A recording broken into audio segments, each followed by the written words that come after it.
जमीन में अपने घोंसले बनाती है।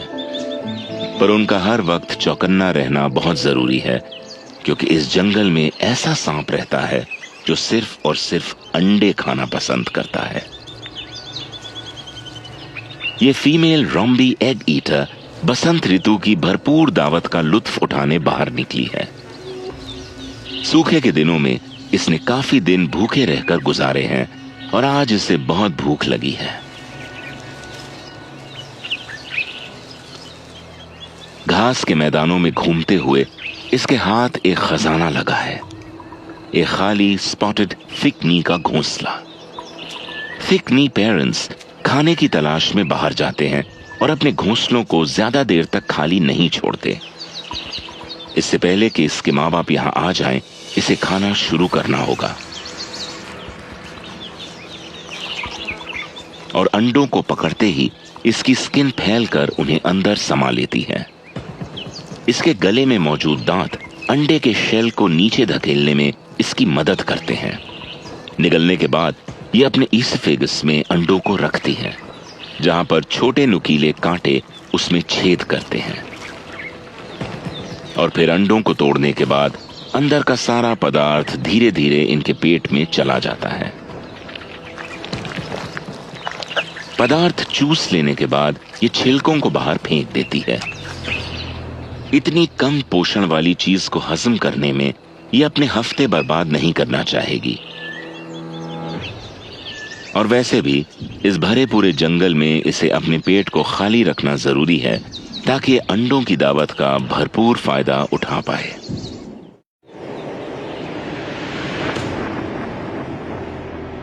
अफ्रीका के सांपों ने हर तरह के हैबिटेट्स की कठिन से कठिन परिस्थितियों में सरवाइव करना सीख लिया है। इन फैले हुए सवानाज और भीड़ भड़क्के वाले जंगलों के बीच पड़ती है एक ऐसी जगह जहां पर सांपों ने सरवाइव करने के बेहतरीन तरीके खोज निकाले हैं। ग्रेट ड्रैकेंसबर्ग माउंटेन रेंज, जो कि अफ्रीका की साउथ ईस्टर्न कोस्ट के साथ 1000 किलोमीटर तक फैली हुई है। और इन ऊंचे पहाड़ों के बीच एक स्नेक ईटिंग स्पेशलिस्ट रहती है, सेक्रेटरी बर्ड।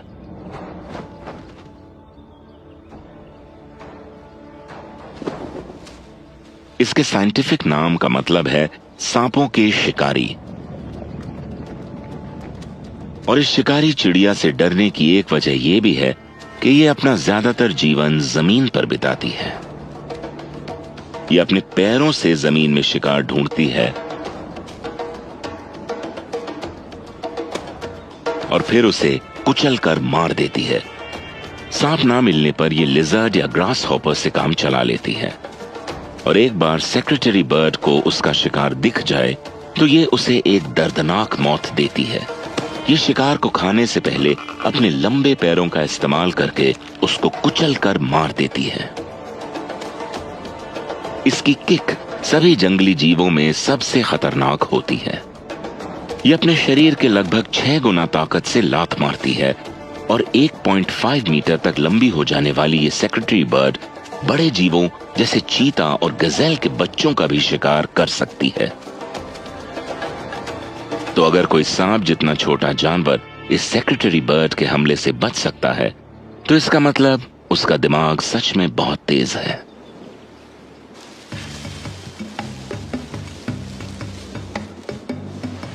रिंखल कोब्राज सांपों की सबसे तेज दिमाग प्रजाति में से हैं।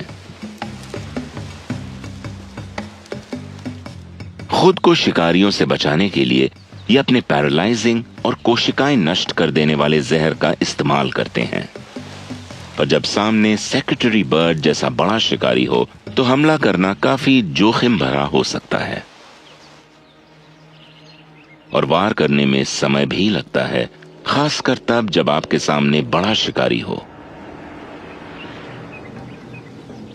इनके स्पेशली मॉडिफाइड दांतों के सामने की तरफ बने छेदों से ये अपना जहर हवा में फेंकते हैं और इनका निशाना होता है शिकार की आंखें। ऐसा करने के लिए ये पूरी रफ्तार से अपने शरीर को आगे की तरफ झटकते हैं। सही निशाना लगने पर शिकार कमजोर पड़ जाता है और अंधा तक हो सकता है और उसके पास भागने के अलावा कोई चारा नहीं बचता।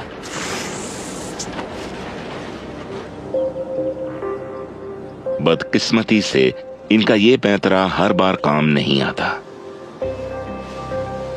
पर इनके पास बचने का एक और तरीका भी है,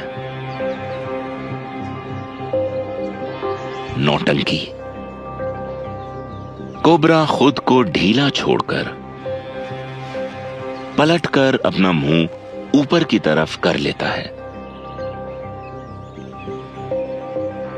और मरने का नाटक करता है। इस परफॉर्मेंस के लिए इसे इनाम मिलना तो बनता है और शिकारी इसे मुर्दा समझकर एक जिंदा शिकार की तलाश में वहां से निकल जाता है और ये फिर से जिंदा होकर अपने काम पर लग जाता है।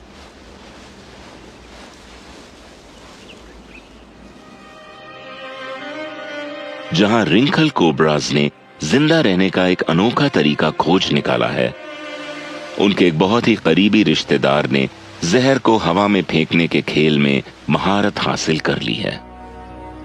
नॉर्थ की तरफ मोजाम्बिक में, जहां का आधे से ज्यादा हिस्सा घने जंगलों से घिरा हुआ है, एक ऐसे शिकारी का घर है जिसका निशाना कभी नहीं चूकता। वो है मोजाम्बिक स्पिटिंग कोबरा।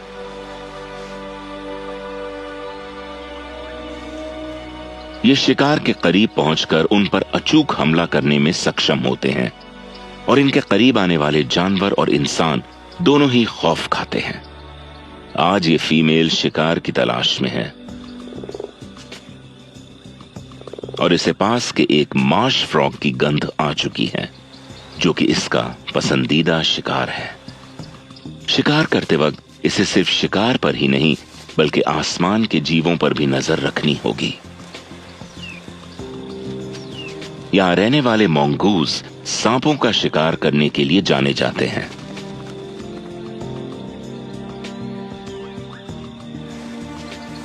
कोबरा अपने शिकार के पास पहुंच चुका है, पर यह शिकार आसान नहीं होगा।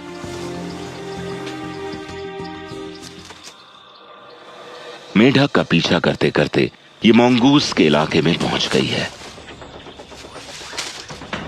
और इस भूखे झुंड के लिए कोबरा किसी बड़ी दावत से कम नहीं है। ये इसे घेर कर मारने की कोशिश करेंगे और कोबरा के जहर का इन मोंगूज पर कुछ खास असर नहीं होगा। सांपों के जहर का इन पर असर नहीं होता है, इसलिए इन्हें हराने के लिए कोई और तरकीब निकालनी पड़ेगी। ये अपनी गर्दन उठाकर जगह का और शिकारियों का मुआयना कर रही है और सेकंड के 5वें हिस्से में ये शिकारियों की आंखों में जहर छोड़ देती है।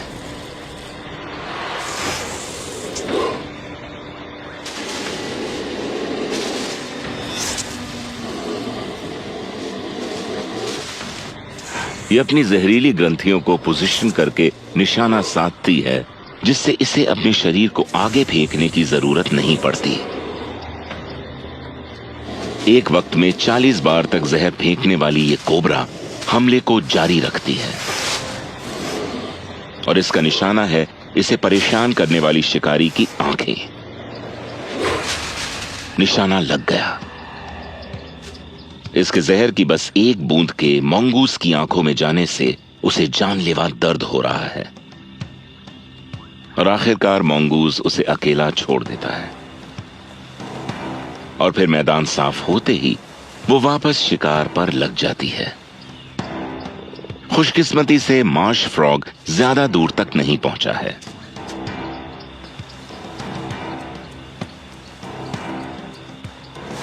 इसके चिकने स्केल्स इसकी चुपचाप शिकार की तरफ बढ़ने में मदद करते हैं।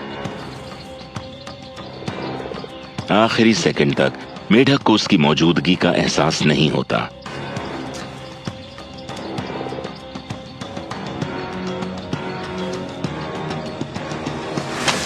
और शिकार को लपकते ही ये अपने दांतों से उसमें अपने घातक जहर की धार छोड़ती है।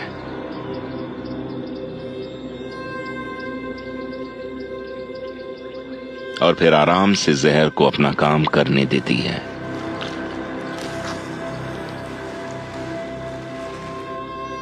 अब वो अपने किए हुए शिकार का आनंद लेगी।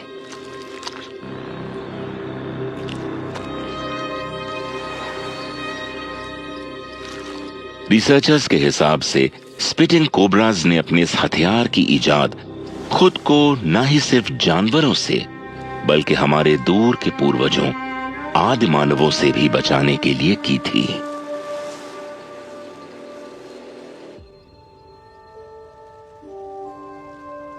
आज अफ्रीका की वाइल्ड लाइफ को सबसे ज्यादा खतरा इंसानों से है और इन सांपों को जिंदा रहने के लिए पहले से कहीं ज्यादा संघर्ष करना पड़ रहा है।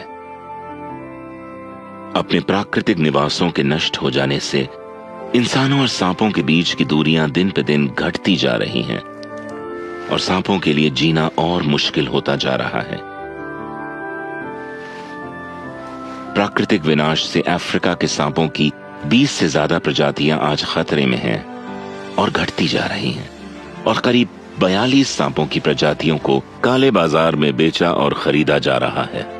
और इन बढ़ती मुश्किल परिस्थितियों में सांपों की कई प्रजातियों का भविष्य आज खतरे में है, पर बस थोड़े से प्रयास से ही ये उसी तरह इन जंगलों में पनपेंगे जिस तरह सदियों से पनपते आए हैं, कॉन्टिनेंट के हर कोने में, मुश्किल से मुश्किल हालातों में और पृथ्वी के हर बदलते मौसम में खुद को ढालकर।